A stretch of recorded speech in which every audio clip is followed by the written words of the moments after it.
আশঙ্কাজনক হারে বেড়েই চলেছে শিশু ডেঙ্গু রোগীর সংখ্যা। রাজধানীর শিশু হাসপাতালে গেল মাসের যে পরিমাণ শিশু ডেঙ্গুতে আক্রান্ত হয়ে ভর্তি ছিলেন, এ মাসের 16 দিনেই তা ছাড়িয়ে গেছে। চিকিৎসকরা বলছেন, এদের মধ্যে গুরুতর অবস্থার রোগীই বেশি। মাহমুদ কমলের রিপোর্ট।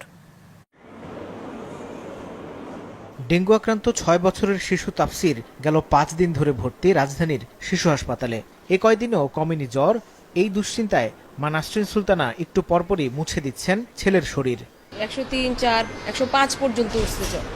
এখনো আজকে 2 দিন ধরে 103, 104 এরকম উঠতেছে। পরশুদিন রাত থেকে জ্বর নাই, বাট প্লাটিলেট কমে গেছে। এই মশারি টাঙালে ফ্যানে বাতাসটা নিচে ঢুকে না, কিভাবে রাতে মশারি টাঙানো হতো, দিনে আসলে ওইভাবে টানানো হয়। দিনে যে খেলাধুলা করতো।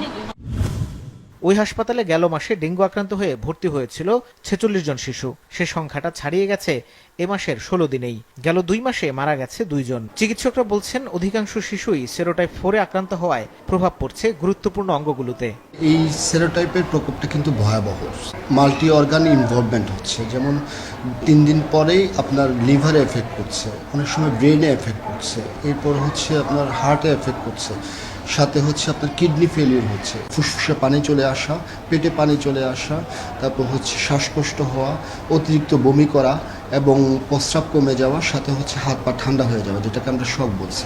বেশিরভাগই আসছে আপনার হচ্ছে ক্রিটিক্যাল ফেজ নিয়ে, যেগুলো সামলাতে আমাদের একটু হিমশিম খেতে হচ্ছে।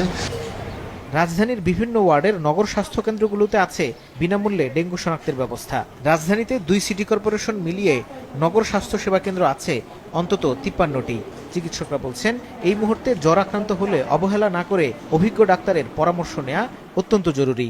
সপ্তাহে আপনার অ্যাভারেজ আমার 12 থেকে 15 এটার মধ্যেই থাকে জ্বরের রোগী। আমরা প্রতিটা রোগীকে আমরা ডেঙ্গু টেস্ট করতে দিচ্ছি। যদি রোগীটা 3 দিনের মধ্যে আমার কাছে আসতেছে বা 3 দিনের পরে, যেটা আমাদের একটা টেস্ট, যেমন এখানে আমরা NS1, যেটা আমার রোগীটা আমার 3 দিনের মধ্যে আসলে আমরা যেটা করি, সেই টেস্টটা আমাদের এখানে ফ্রি হচ্ছে। যেই রোগীটা জ্বর নিয়ে আসলো, আমরা তার প্রাথমিক চিকিৎসা দিই, তাকে কিছু অ্যাডভাইস দিই। তারপরে যদি তার অন্যান্য পরীক্ষা করার পর যদি তার অন্য কোনো ডায়াগনোসিস হয়, যেটা আমরা এখানে পারি না, যেহেতু আমাদের এটা প্রাইমারি সেন্টার, তখন আমরা তাকে টারশিয়ারি সেন্টারে রেফার করে দিই। এই হারে যদি বাড়তে থাকে তাহলে কিন্তু আমরা যে 2018-তে যে ভয়াবহতাটা মোকাবেলা করেছিলাম, সেটার সম্মুখীন হওয়ার সম্ভাবনাটা আরও বেড়ে যায়। থেমে থেমে বৃষ্টি হওয়ায় এডিস মশার প্রজনন বৃদ্ধির সংখ্যাও বেড়ে যায় প্রবল। এর হাত থেকে রক্ষায় শিশুদের প্রতি বাড়তি নজর দেওয়ার পরামর্শ চিকিৎসকদের।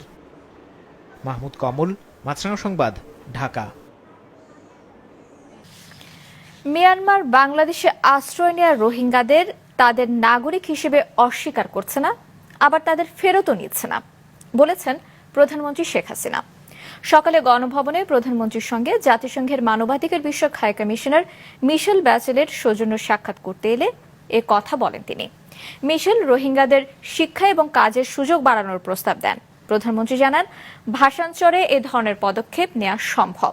ইতিমধ্যে সেখানে 20,000-এর মতো রোহিঙ্গা স্থানান্তর করা হয়েছে। সাক্ষাতে রাশিয়া ইউক্রেন যুদ্ধ সহ বিভিন্ন বিষয়ে আলোচনা হয়।